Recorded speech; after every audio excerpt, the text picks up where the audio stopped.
So now, what method you can use to improve and to also melt the fat and also blood vessels. So you do a simple hot bath. Did we learn on how to do it? Yes. That's one of the simplest and one of the best ways to do. Now listen, ways like this. When you sit on a chair in a bucket of hot water, right? Remember, the water should be hot, that it should not be hot to burn you, but the water should be hot, tolerable, that when you put your arm in there, you're able to withstand the heat, but a bit uncomfortable. So when you're seated and your legs are in hot, you're covered in a blanket, right? That's what. So you're covered in a blanket up to the neck, and the very hot first out to the forehead, right? So what happens? Remember, whenever heat generates anything that up, what do you do? And the cold one constricts the blood vessels to push them. Okay, lightening, expelling. And when heat enters the blood vessels, what happens to the blood vessels? They expand. Okay? So when there's heat, there's vasodilation. It's called constriction. So why are you doing that? By doing that, you are helping circulation. When there's constriction, it goes high. When you are stressed, the hormones, they constrict the blood vessels, BP goes high. So by doing hot food bath, you're expelling the hormones that are causing constriction out. Okay? Yeah, the heat itself, if there is acidity and cementing blood vessels, the heat. So by doing that, helping the elasticity of the blood vessels by expanding them so that blood can move easily. So by doing that, you find that circulation will improve. You're not like the way this place is hot. People lose more water, but they're not drinking more. So you know what happens when pressure in the night when they sleep and there's a headache, because the smoke fast and they start bleeding. So by drinking more water, lightening the blood, that's why water is life. Okay? By drinking more water, avoiding things that are fatty. So it calls for now, listen, the key is you have to obey all the laws of nature. You have to nutrition. What is this person eating? That is leading to thickening of the blood, congestion in the bloodstream, where life is.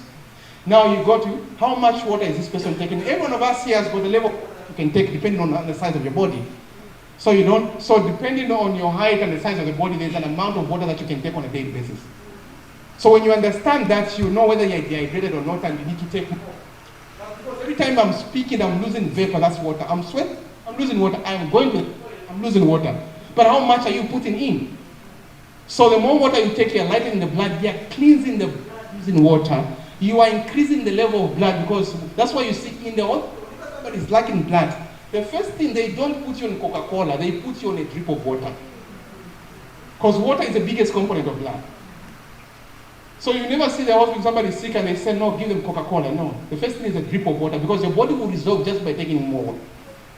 So that's key. So let them check on them. You have to scrutinize treatment by looking at the system or the laws of nature. So how you scrutinize? What do you eat for breakfast? You have to ask them such a question. And right, ask them one question. In the morning, what's your food like? Lunch hour, what do you eat? Supper, what do you eat? In between your meals, what do you eat? Do you eat in? So you find out, so then you're going to know what kind of food they eat every day.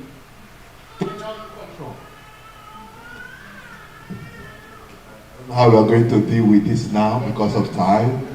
It looks like the question is unfolding a whole topic. And our time is over. So maybe we will just end with this question. Yes, we'll end with this question. We are going to diseases. So Monday on diseases. So this will be handled. It's already 9 minutes to 4.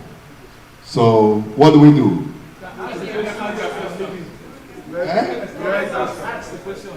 Okay. If you say we should,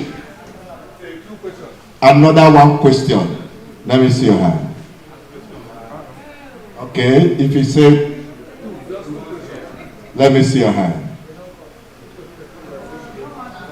Okay. So that we should take one more question. Okay. Because I had a question. Let me add my own. Let me add my own. Just wait.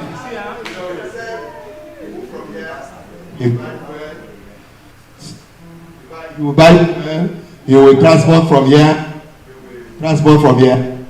That the government of your country is paying you money. That is why you have some money. How do you get money to make all this journey? Give to people. How do you get the money? You have the fact. Even if you have it, you get money to buy the whole and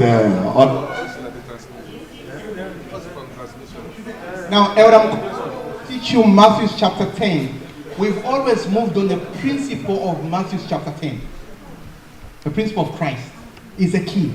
And we would want you to operate using the principle of Christ. That's it. Matthew chapter 10, teach that.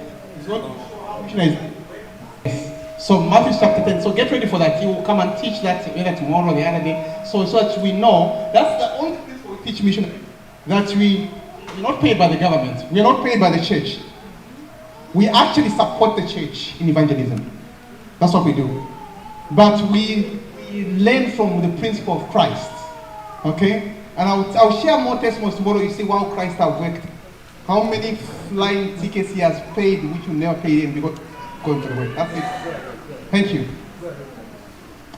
Yes, thank you, sir. Long I've been holding the mic, but I want to. The Spirit has put it in my mind. Number one is that I thank God for you. Number two, some of us are not trained literature, are not trained medical missionaries. So some of the things you teach. I remember during our school days at Bangkok, there are some courses that is called introduction. So you are just introducing frequency to us.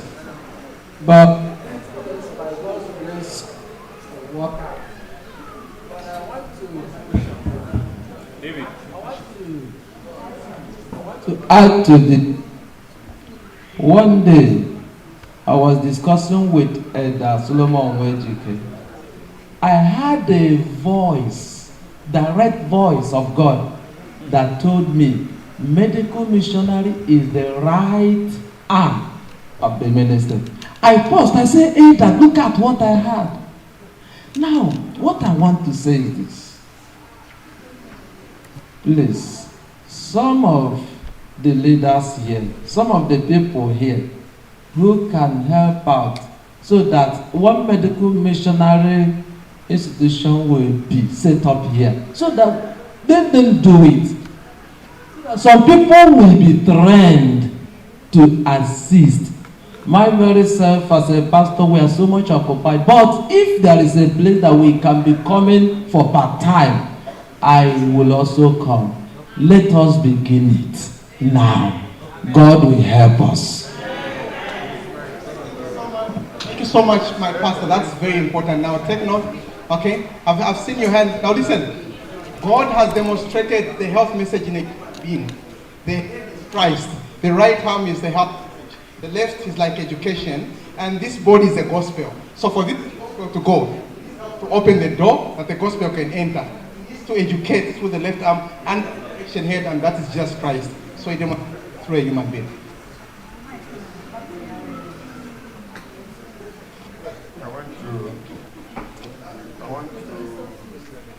Also express my gratitude to the people that organized this program and they invited us to come and participate in it. But meanwhile, I sincerely need to know and understand the difference between treatment and the healing. If there is nothing we go home, let us go home with a clear distinction for an acceptable relationship between treatment and the healing. Because the other day I also asked that question and it was not answered. And today you have also come up with a lot of illustrations on treatment. Like you said about the principles of Jesus Christ in Matthew chapter 10. Christ said, heal the sick, cleanse the lepers, freely give because you have freely received. So my question is, Let him hold it well. the concept of healing, in contrast with the concept of treatment, can we be helped to understand it so that we don't mess up ourselves When we are interfacing with people from other denominations that have their understanding of the concept of healing vis-a-vis treating a patient? Thank you so much. Now, there's one lesson which we have which says Christ's methods of healing. It's in your training. So maybe Monday this time or Tuesday we'll see it's coming. We are even going to see what methods the other denomination use, how you can tell that this is from God, this is nothing to do with God, and how Seventh-day Adventists are following wrong methods which come from the world in the thought of understanding that it's healing. So now we have that lesson for you. It's a big cover, but I'll teach it. So on Monday, so the lesson is called Christ's methods of healing. So treatment, there are many methods of treatment, but many methods of treatment that one can use. You see, water, you can use it for treatment. Food, you can use it for treatment. But healing simply talks about restoring. That's what it is. Okay? So now, treatment heads to restoration or to healing. So now, in that lesson, I want you to come and understand. You see the whole world, especially the other denomination Pentecostals, they are saying, come for healing. Come for healing. They are calling many people. Okay? But now you need to understand, how did Jesus work? What are Christ's methods? And what, now for example, do you know that when you see people, they say, touch, and somebody falls down like electricity? Now, there's a sympathetic part of the body, which is the brain and the spinal cord. So that part, a person has got the electrical part in the body. So what they do is, most of the time, Sister White has actually talked about it, they use demons to disconnect your electrical part, and when you disconnected, you fall, people think it's the Holy Spirit. And people say, oh, there is power there, they know how to heal. But now, you are going to understand in that lesson what the devil does when the electrical part is affected. That the part where God now speaks to you, you can connect to him. And your character cannot be changed.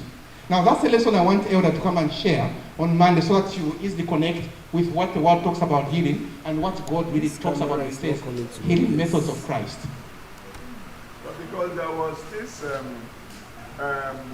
delegation from the General Conference, or from West Central African Division, that came here about 2 years ago to introduce healing as part of ministerial work, not in line with medical missionary.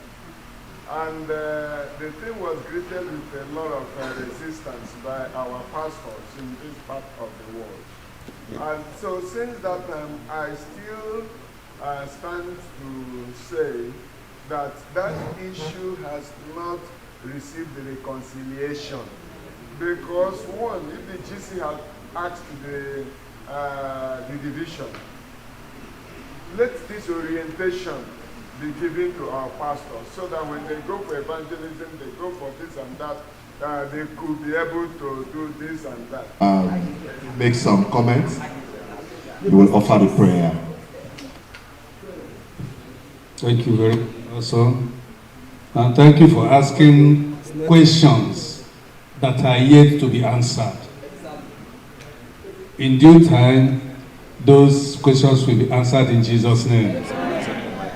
As we are going out, we are closing for this segment, we are going down to eat. I know we are hungry. The committee members should just exercise some 5 minutes here for some briefings. Thank you.